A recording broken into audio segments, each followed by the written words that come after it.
नमस्ते दोस्तों, आप सभी का स्वागत है संकल्प चैनल पर। आज की ये कहानी सिर्फ एक व्यक्ति की नहीं है, ये कहानी है हर उस इंसान की जो आज अपनी गरीबी से लड़ रहा है, जो आज अपनी किस्मत को कोस रहा है, जो सोचता है कि बिना पैसों और बिना किसी बड़े नाम के इस दुनिया में कुछ नहीं किया जा सकता। आज की कहानी एक ऐसे बच्चे की है जिसने बचपन की कड़कड़ाती ठंड में हाथ में चाय की केतली पकड़ी थी और आज वही हाथ दुनिया के सबसे बड़े लोकतंत्र की कमान संभाल रहे हैं। ये कहानी है नरेंद्र दामोदर दास मोदी की। लेकिन आज हम प्रधानमंत्री मोदी की नहीं, उस छोटे से नरेंद्र की बात करेंगे जिसके पास खोने के लिए कुछ नहीं था पर पाने के लिए पूरा ब्रह्मांड था। गुजरात का एक छोटा सा कस्बा वडनगर, साल 1950 का दौर। गलियां तंग थी और एक छोटा सा मिट्टी और पत्थरों से बना घर जिसमें सूरज की रोशनी भी मुश्किल से पहुंचती थी।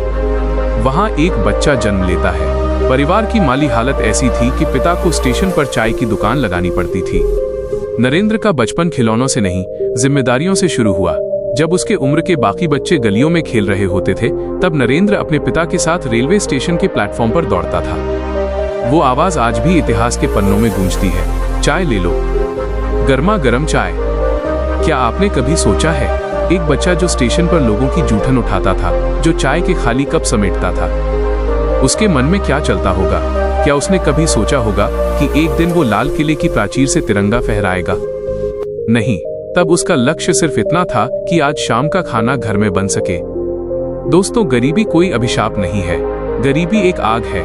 या तो ये आपको जलाकर राख कर देगी या फिर आपको तपाकर सोना बना देगी। फैसला आपको करना है। नरेंद्र की स्कूल की पढ़ाई भी आसान नहीं थी। फटे हुए कपड़े, पुरानी किताबें और पेट में भूख, लेकिन उसकी आंखों में एक चमक थी। वो स्कूल के बाद सीधा स्टेशन भागता था। कई बार ट्रेन लेट होती तो वो प्लेटफॉर्म की लाइट के नीचे बैठकर अपनी किताबें खोल लेता था। लोग उसका मजाक उड़ाते थे, अरे चाय वाले, तू पढ़ लिख कर क्या बनेगा, कलेक्टर बनेगा क्या? नरेंद्र चुप रहता था। उसे पता था कि बहस करने से ताकत बर्बाद होती है और काम करने से तकदीर बदलती है। उसके अंदर एक और खास बात थी, निडरता। एक बार वो शर्मिष्ठा तालाब में तैरने गया और वहां से एक छोटे मगरमच्छ के बच्चे को पकड़ लाया। उसकी माँ ने उसे डांटा और समझाया कि किसी जीव को कष्ट नहीं देते। नरेंद्र ने उसे वापस छोड़ दिया। लेकिन ये घटना दिखाती है कि उसका कलेजा बचपन से ही फौलादी था। उसे डरना नहीं आता था। जैसे जैसे नरेंद्र बड़ा हुआ, उसके अंदर एक बेचैनी बढ़ने लगी। उसे महसूस हुआ कि उसकी मंजिल सिर्फ ये चाय की दुकान नहीं है। वो भारत को जानना चाहता था, वो खुद को जानना चाहता था। एक दिन उसने वो फैसला लिया जो हर किसी के बस की बात नहीं होती। उसने अपना घर छोड़ दिया, बिना किसी पैसे के, बिना किसी प्लान के। वो हिमालय की कंदराओं में चला गया, साधु संतों के साथ रहा, भूखा रहा, प्यासा रहा, बर्फ में सोया। वहां उसने एक ही चीज सीखी, अनुशासन और सेवा। जब वो वापस लौटा तो वो पहले वाला नरेंद्र नहीं था। अब उसके अंदर एक संकल्प जन्म ले चुका था। उसने आरएसएस ज्वाइन किया। वहां उसका काम क्या था? झाड़ू लगाना, बर्तन धोना, बड़े नेताओं के कपड़े धोना। एक भावी प्रधानमंत्री दूसरों के कपड़े धो रहा था। क्यों? क्योंकि उसे सिखाया गया था कि सेवा ही परम धर्म है। राजनीति में कदम रखना आसान नहीं था। मोदी के पास न कोई गॉडफादर था, न राजनीतिक खानदान। उन्होंने संगठन के लिए अपनी पूरी जवानी झोंक दी। बस की छतों पर सफर किया, छोटे छोटे कमरों में रातें गुजारी। जब उन्हें गुजरात का मुख्यमंत्री बनाया गया तो चुनौतियां पहाड़ जैसी थीं। 2001 का भूकंप, कच्छ तबाह हो चुका था। लोग रो रहे थे। विरोधियों ने कहा कि ये चाय वाला क्या संभालेगा, लेकिन मोदी ने दिखा दिया। उन्होंने गुजरात को फिर से खड़ा किया। उन्होंने विकास का ऐसा मॉडल दिया जिसे दुनिया आज गुजरात मॉडल कहती है। लेकिन रास्ता इतना भी साफ नहीं था। उन पर आरोप लगे, उनकी आलोचना हुई, उन्हें बदनाम करने की हर संभव कोशिश की गई। सालों तक उन्हें कोर्ट कचहरी और मीडिया के सवालों का सामना करना पड़ा। लेकिन वो झुके नहीं। क्यों? क्योंकि जिसका संकल्प सच्चा होता है उसे दुनिया की कोई भी ताकत डिगा नहीं सकती। वो साल आया जब पूरे देश में एक ही नाम गूंजने लगा। एक चाय बेचने वाला दिल्ली के सिंहासन की ओर बढ़ रहा था। पूरी दुनिया की नजरें भारत पर थीं। लोग कह रहे थे, एक साधारण इंसान जो कभी रेलवे स्टेशन पर था, क्या वो 140 करोड़ लोगों का भविष्य बदल सकता है? 2014 के चुनावों में जो हुआ वो चमत्कार नहीं था, वो सालों की तपस्या का परिणाम था। जब परिणाम आए तो भारत ने एक नया इतिहास लिखा। शपथ ग्रहण समारोह में जब नरेंद्र मोदी ने संसद की सीढ़ियों पर अपना सिर झुकाया तो वो दृश्य हर उस गरीब के लिए था जो ये सोचता है कि वो कभी आगे नहीं बढ़ पाएगा। प्रधानमंत्री बनने के बाद भी वो रुके नहीं।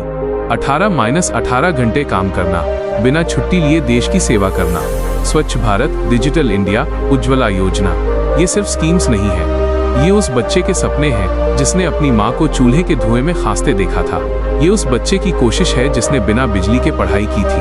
आज दुनिया मोदी को एक शक्तिशाली नेता के रूप में देखती है, लेकिन उनके अंदर आज भी वही छोटा नरेंद्र जिंदा है, जिसे मेहनत से प्यार है और आलस से नफरत। मेरे प्यारे दोस्तों, जो आज इस वीडियो को सुन रहे हैं, शायद आज आपके पास पैसे नहीं होंगे, शायद आज आपके घर वाले आप पर भरोसा नहीं कर रहे होंगे, शायद दुनिया आपका मजाक उड़ा रही होगी, लेकिन याद रखिए, नरेंद्र मोदी के पास भी कुछ नहीं था। फर्क क्या था? फर्क था संकल्प का।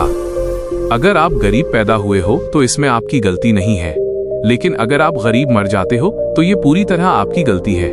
किस्मत के भरोसे मत बैठो, क्या पता किस्मत आपके भरोसे बैठी हो। जब आप थकने लगो तो याद करो कि आपने शुरू क्यों किया था। लोग कहते हैं कि वक्त बदलता है, मैं कहता हूँ वक्त को बदलना पड़ता है। नरेंद्र मोदी की कहानी हमें ये सिखाती है कि आपकी औकात आपके बैंक बैलेंस से नहीं, आपके सपनों की ऊंचाई से तय होती है। एक चाय वाला प्रधानमंत्री बन सकता है तो आप क्यों नहीं? आप जो भी बनना चाहते हैं, डॉक्टर, इंजीनियर, IAS, बिजनेसमैन या एक सफल इंसान, बस एक संकल्प लीजिए, ऐसा संकल्प जिसे मौत के अलावा कोई और न तोड़ सके। दोस्तों, आज की ये कहानी सिर्फ सुनने के लिए नहीं थी, इसे अपने दिल में उतारने के लिए थी। अगर एक लड़का रेलवे स्टेशन से उठकर देश का नेतृत्व कर सकता है तो यकीन मानिए आप भी अपनी वर्तमान स्थिति से कहीं ऊपर उठ सकते हैं।